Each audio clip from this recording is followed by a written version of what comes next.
어제까지 저희들은 이제 예루살렘 교회가 중요한 우리 신학적 결정을 내린 것을 살폈습니다. 그래서 일부 유대인들이 주장하는 것처럼 아브라함 때부터 모세의 또 율법에 기록된 대로 할례를 받아야 한다 하는 주장이 섞였었죠. 하지만 예루살렘 교회는 분명하게 그 신학적인 입장을 내놓았습니다. 그것은 무엇입니까? 예수 그리스도를 믿음으로, 예수 그리스도의 은혜로만 우리가 하나님의 백성이 되는데 유대인이나 헬라인이나 차별이 없다. 모든 사람에게 똑같이 적용이 된다. 그 내용을 안디옥 교회에 이제 편지로 공식 문건으로 보내게 됩니다. 그때 이제 따라왔던 사람이 오늘 유다하고 실라라는 사람이 같이 가게 되죠. 그리고 더 중요한 것은 교회의 공식 문건을 작성하는 과정에서 베드로와 야고보가 그것을 발표하죠. 그래서 모든 사람들이 그것을 받아들이는데 사실은 그 결정보다 더 중요한 것은 그들에 대한 신뢰, 사람에 대한 신뢰가 먼저 있었다 하는 것을 살폈습니다. 이제 오늘 본문은 바울과 바나바의 2차 전도 여행이 이제 새롭게 이제 구상이 됩니다. 그때 생긴 좀 뭐라 그럴까요? 싸움, 그것을 오늘 좀 살펴보려고 합니다. 그 전에 이제 바울과 바나바가 2차 전도 여행을 계획하기 전에 이제 안디옥, 수리아의 안디옥 교회, 모교회죠. 고향 교회로 와서 이제 무엇을 하냐면 우리 35절을 볼까요? 같이 읽어봅니다. 시작. 바울과 바나바는 안디옥에 유하며 수다한 다른 사람들과 함께 주의 말씀을 가르치며 전파하니라. 바울과 바나바는 이제 고향 교회에 와서도 뭐 쉴 틈 없이 무엇을 했습니까? 말씀을 가르치고 전파하고 계속해서 성도들에게 아마 구약 성경을 가르쳤던 것 같습니다. 그 당시엔 아직 신약 성경이 완성되지 않았을 때입니다. 그래서 그들이 가지고 있는 성경은 오로지 구약이기 때문에 구약 성경을 통해서 아마 예수 그리스도를 구약과 함께 비교하며 끊임없이 예수님을 증거했던 것 같습니다. 가르치고 전파하고, 이 두 단어는 여러분 아시는 것처럼 교회의 본질적 사명이고 또 성도의 본질적 사명입니다. 교회가 그리고 성도가 가르치고 전파하는 것. 그래서 우리 교회가 뭐 낮예배뿐 아니라 우리 구역 예배 또는 335 소그룹으로 기도하고 말씀을 나누고 또 전파하고 하는 그런 소그룹 운동들이 사실 많아야 합니다. 그래서 우리 모여서 뭐 여러 가지 모임도 많이 있는 걸로 알고 있습니다. 속회도 있고 또 구역 모임도 있고 또 우리 각 여러 가지 모임들이 많은데 여러 가지 사역들도 많이 하시고 여러 가지 친교 모임도 많이 하시지만 반드시 그 가운데는 말씀을 서로 나누는 것이 꼭 들어가야 합니다. 그저 형식적인 그저 뭐 다른 거 하기에 앞서서 잠깐 성경 읽는 그런 요식적인 말씀을 나누는 게 아니라 정말 시간을 들여서 함께 말씀을 나누고 그 말씀을 붙들고 기도하고 전하는 것, 그게 교회와 우리 성도의 우선적 본질이 아닌가. 오늘 바울과 바나바도 안디옥에 복귀해서도 계속해서 그 사역을 하고 있습니다. 어느 정도 이제 시간이 지났습니다. 얼마나 지났는지 구체적으로 기록되지 않지만 우리 36절을 한번 볼까요? 같이 한번 읽어봅니다. 시작. 며칠 후에 바울이 바나바더러 말하되 우리가 주의 말씀을 전한 각 성으로 다시 가서 형제들이 어떠한가 방문하자. 바울이 먼저 바나바에게 제안합니다. 우리 바울과 바나바는 아시는 것처럼 1차 전도 여행을 함께 했던 그 멤버입니다. 바울이 뭐라고 말합니까? 우리가 주의 말씀을 전한 각 성으로 다시 가자. 그리고 우리가 세웠던 형제들이 어떠한가 방문하자. 방문하는 건 단순히 뭐 이렇게 과일 바구니 들고 잠깐 뭐 하는 게 아니라 가서 다시 그들의 믿음을 확인하고 또 그들에게 더 필요한 복음의 깊은 내용들을 또 전하고 또 그들을 위로하고 굳게 하자, 이런 거죠. 소위 말해서 재방문입니다. 재방문, 복음의 재방문. 여러분, 복음은 한번 이렇게 딱 전해놓고 이제 알아서들 해라. 여러분, 마치 부모님이 아이를 낳고 내가 여기까지다, 너를 낳아준 것까지 내가 할 일이고 이제 알아서 커라, 그런 부모가 있을까요? 여러분, 한 사람의 인생도 우리가 완전히 장성해서 사회인으로 여러분 나올 때까지 보통 몇 년 정도 우리가 양육하던가요? 한 20년? 그렇죠. 대학생 정도는 돼야 알바도 하고 자기 앞가림을 하니까. 한 사람의 사회인으로 이렇게 거듭나게 하고 준비시키는 것도 그렇게 오랜 시간 걸린다면 여러분, 영적인 진리, 예수 믿고 구원받아요 라고 하는 그 한마디로 끝나지 않습니다. 평생 그거 붙들고 우리가 살 수 없습니다. 그게 기초고 그게 시작일 뿐이죠. 그거는 새로운 출생을 알리는 시작입니다. 우리가 알아야 될 것들이 많이 있습니다. 히브리서 말씀에도 너희가 언제까지 구원의 초보적인 것만 붙들고 계속 있을 거냐, 딱딱한 것, 어른에 해당되는 것, 장성한 자가 먹어야 될 것들을 너희들이 어찌하여 먹지 않느냐. 그래서 히브리서 저자가 히브리서 이해하기 어렵습니다. 히브리서 저자는 이 구약과 예수 그리스도를, 특별히 제사와 예수 그리스도를 비교하고 여러 가지 그 구약의 난해한 것들을 설명해 주고 있기 때문에 막 쓰다가 화딱지가 난 것 같아요. 이걸 알아야 되는데 너희가 언제까지 기초적인 것, 초보적인 것만 붙들고 그렇게 있을 거냐. 마치 학생으로 얘기하면 구구단에 만족하는 거죠. 막 우리 수학 선생님들 계신지 모르겠는데, 제가 싫어했던 수학인데 미분적분 가르쳐야 되는데 언제까지 뭐 2차 방정식 붙들고 거기서 좋다고 여기까지가 제 만족이라고 할 거냐. 마치 이런 느낌입니다. 그래서 어쨌든 여러분, 우리가 성도가 새롭게 거듭나는 것은 끊임없는 양육이 우리에게 있어야 합니다. 그래서 오늘 바울도 계속해서 양육하고 점검하고 또 그들을 권면하고 하는 것의 필요성을 절실히 느낀 것 같습니다. 우리 교회에서도 사실은 처음 오시는 성도님들에 대한 양육이 상당히 중요합니다. 마치 다른 교회에서 물론 오신 분들도 계시겠지만 처음 교회에 오신 분들은 낯섭니다. 여러분, 신앙생활 잘 하신 분도 다른 교회 한번 가보세요. 낯섭니다. 모든 게 낯설고 물설죠. 하물며 교회라는 곳 처음 오신 분들은, 성경이라는 것을 처음 접하신 분, 그런 분들은 모든 것이 새롭고 어렵습니다. 새 가족에 대한 양육이 참 중요하고 그들을 어느 정도까지, 상당수 시간 아마 그들에게 많은 것들을 투자해 주어야 그들이 잘 정착을 할 수 있는 것을 오늘 이 바울의 말을 통해서 보게 됩니다. 그래서 여러분, 교회가 양적으로나 또는 질적으로나 성장하는 것은 먼저는 하나님의 은혜이지만 두 번째는 무엇입니까? 지속적인 돌봄과 양육이 교회가 양적으로나 질적으로나 성장하는 아주 중요한 것입니다.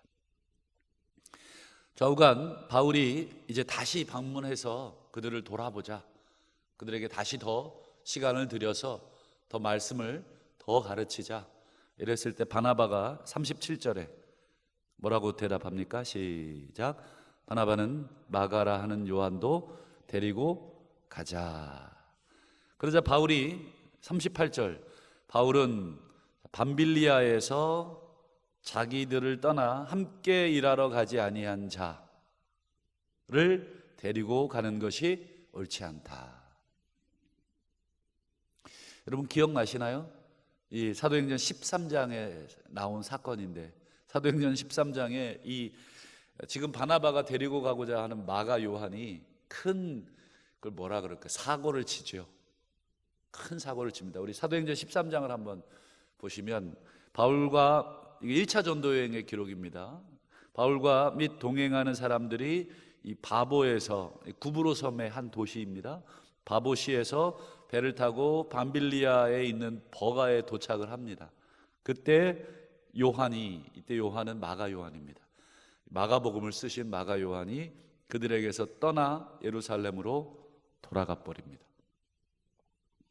그러니까 뭐 어떤 사연이 있는지는 모르지만 바울은 그걸 기억을 하고 뭐라고 책망을 하냐면, 자기들과 함께 이 선교하러, 복음을 전하러 가지 않은 자를 데리고 가는 것은 옳지 않다.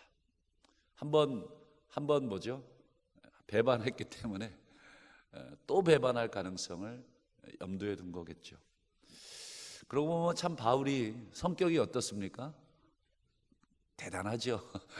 여러분 같으면 어떻게 하시겠어요? 한번 이렇게 실패라 그래야 되나요? 복음을 전하러 갔다가 뭐 여러 이유로 돌아온 대원이 또 같이 가자고 하면 안 된다 그러시겠어요? 참 이게 어렵습니다. 뭐 진리의 문제가 아니기 때문에 참 데리고 가도 되고 안 데리고 가도 뭐 되는 문제인데 좀 어렵습니다. 바울은 아마 이 마가 요한의 행동이 그 당시 이 바울 전도 일행의 분위기에 아주 찬물을 확 끼얹었다고 생각을 했겠죠. 우리 같이 무슨 일을 하다가 한 명이 아우 나는 집에 가 이러면 어떻습니까? 약간 분위기가 다운이 되죠. 또 가고 싶은 사람 많은데 겨우겨우 참고 있는데 한 명이 그렇게 용기를 내서 가버리면 다른 사람들 마음이 술렁술렁합니다. 그런 느낌일 것 같아요. 어쨌든 바울은 안 된다. 그래서 여러분 이 바울과 바나바, 여러분 사실은 바울은 바나바에게 빚이 있어요. 아시죠?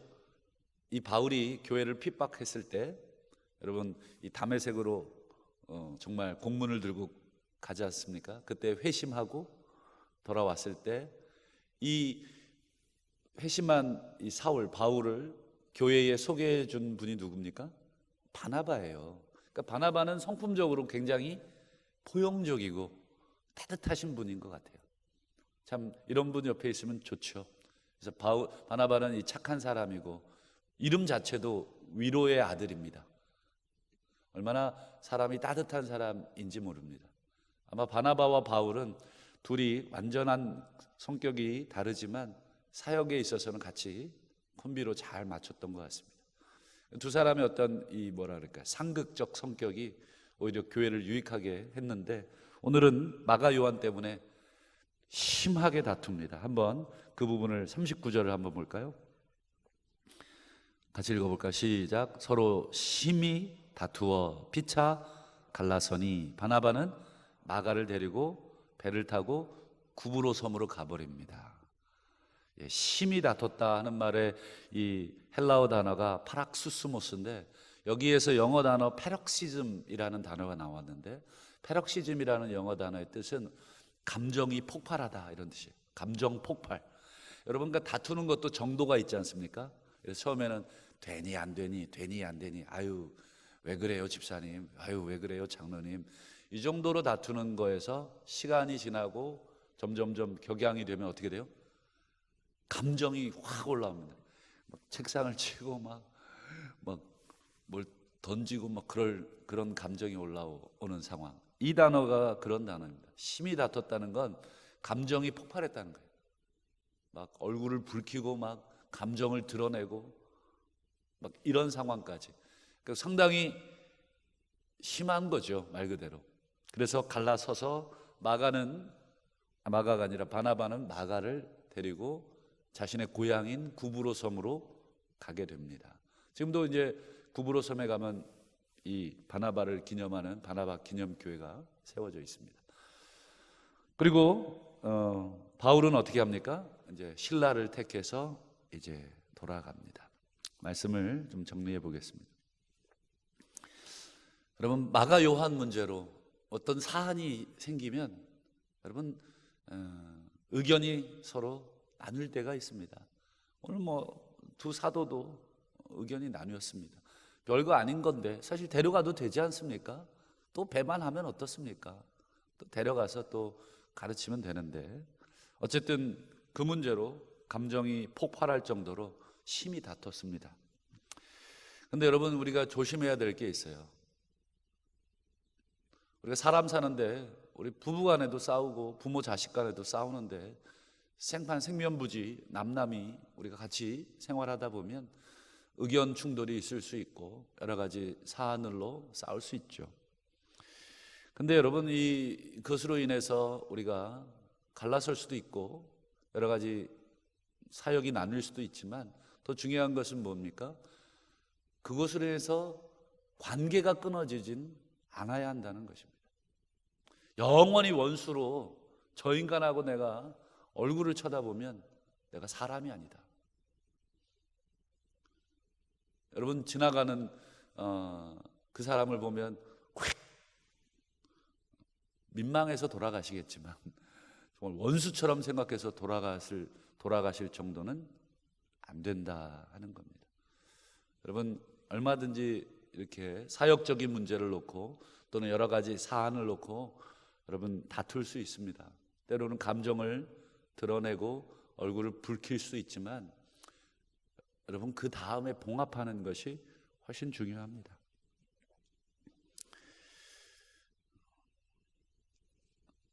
마가요한 때문에 바나바와 바울은 갈라섰지만 두 사람의 사이까지 갈라진 건 아닙니다. 사이가 갈라진 게 아니라 사역지가 갈라진 거죠.